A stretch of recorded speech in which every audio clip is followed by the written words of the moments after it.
वर्ण सिस्टम बहुत इंपॉर्टेंट था एंशिएंट इंडिया में। सोच ये थी कि सोसाइटी ऑर्गेनाइज हो बेस्ड ऑन काम और सोशल रोल्स। 4 वर्ण थे, ब्राह्मण, क्षत्रिय, वैश्य और शूद्र। ये लेबर का डिवीजन था, न कि बर्थ बेस्ड हायरार्की। ब्राह्मण स्पिरिचुअल गाइडेंस और नॉलेज देते थे, क्षत्रिय योद्धा थे और सबकी रक्षा करते थे, वैश्य ट्रेड और कॉमर्स में थे, इकोनॉमी को सपोर्ट करते थे, शूद्र अपने काम से सोसाइटी को स्मूथली चलाते थे। ये सिस्टम, जैसा लोग मानते हैं, रिजिड नहीं था। लोग अपनी स्किल्स और एक्शन से वर्ण बदल सकते थे। इंपॉर्टेंस जन्म से ज्यादा गुण और कर्म को दिया जाता था।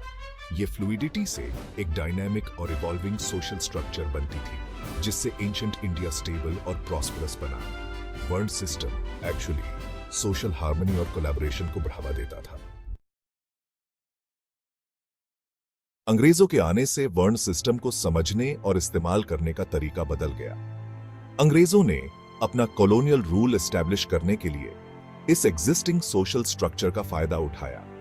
उन्होंने वर्ण सिस्टम को गलत समझा और उसे एक रिजिड बर्थ बेस्ड हायरार्की में बदल दिया, जिससे जाति सिस्टम का जन्म हुआ। इंडिया का जो सोशल फैब्रिक पहले फ्लूइड था, वो अब रिजिड होने लगा। इस डिस्टॉर्शन से अंग्रेजों की डिवाइड एंड रूल की नीति को फायदा हुआ। सोशल डिविजन्स बढ़ाने से उन्होंने लोगों में फूट डाल दी। इससे कॉलोनियल रूल के खिलाफ एकजुट रेजिस्टेंस कमजोर पड़ गया। जाति सिस्टम का आना इंडियन हिस्ट्री का एक काला अध्याय था। इस मिसरिप्रेजेंटेशन की वजह से डिस्क्रिमिनेशन और सोशल इनइक्वालिटीज बढ़ी, जो आज भी इंडियन सोसाइटी को परेशान करती है। अंग्रेजों ने अपनी पॉलिटिकल कन्वीनियंस के लिए इंडिया के सोशल फैब्रिक को पूरी तरह से बदल दिया। वर्ण और जाति में अंतर समझना बहुत जरूरी है। अंग्रेजों ने दोनों को एक ही मान लिया, लेकिन प्री कॉलोनियल इंडिया में ये दोनों अलग कॉन्सेप्ट्स थे। जातियां वर्णों से अलग बहुत सारे और लोकलाइज्ड ऑक्यूपेशनल ग्रुप्स थी। ये लोगों को कम्युनिटी और आइडेंटिटी देती थीं बेस्ड ऑन शेयर्ड प्रोफेशंस और कस्टम्स। जरूरी बात यह है कि जातियां सोशल मोबिलिटी अलाउ करती थी। लोग और परिवार इकोनॉमिक चेंजेस या ऑक्यूपेशन में बदलाव के हिसाब से जाति सिस्टम में मूव कर सकते थे। इस फ्लेक्सिबिलिटी से जाति सिस्टम डायनामिक और एडेप्टेबल बना रहता था to the evolving needs of society.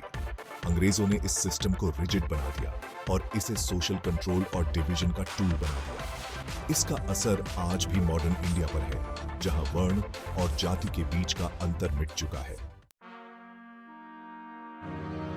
Occupation के आधार पर सोशल स्ट्रैटिफिकेशन का कॉन्सेप्ट सिर्फ एंशिएंट इंडिया में ही नहीं था। ऐसी ही सिस्टम्स दुनिया की कई सिविलाइजेशंस में थी। For example, medieval European feudal system वर्ण सिस्टम से मिलता जुलता था। लॉर्ड्स, नाइट्स, आर्टिजन्स और पेजेंट्स, हर किसी का अपना रोल और रिस्पॉन्सिबिलिटीज थी। यह तुलना दिखाती है कि ऑक्यूपेशन और फंक्शन के आधार पर सोशल ऑर्गेनाइजेशन यूनिवर्सल है। हाउएवर, दूसरी सिविलाइजेशंस के मुकाबले इंडियन वर्ण सिस्टम की बहुत ज्यादा आलोचना हुई है और उसे गलत तरीके से प्रेजेंट किया गया है। यह सिलेक्टिव क्रिटिसिज्म अक्सर हिस्टोरिकल कॉन्टेक्स्ट और ओरिजिनल सिस्टम की फ्लूइडिटी को ना समझने की वजह से होती है। वर्ण सिस्टम असल में बर्थराइट के बारे में नहीं, बल्कि सोशल कंट्रीब्यूशन और इंडिविजुअल पोटेंशियल के बारे में था। हमें वर्ण सिस्टम के बारे में कॉलोनियल मिसइंटरप्रिटेशंस को चैलेंज करना चाहिए और उन्हें सही करना चाहिए। इंडिया के पास्ट को अच्छी तरह समझने के लिए ओरिजिनल सिस्टम की फ्लूइडिटी और सोशल मोबिलिटी को एक्नॉलेज करना जरूरी है। अंग्रेजों ने अपने कॉलोनियल इंटरेस्ट्स के लिए इस सिस्टम को डिस्टॉर्ट किया, जिससे सोशल डिवीजन की लेगेसी छूट गई। हमें इन कॉलोनियल इंटरप्रिटेशन से आगे बढ़ना चाहिए और इंडियन हिस्ट्री को एक न्यूआंस्ड और क्रिटिकल लेंस से देखना चाहिए।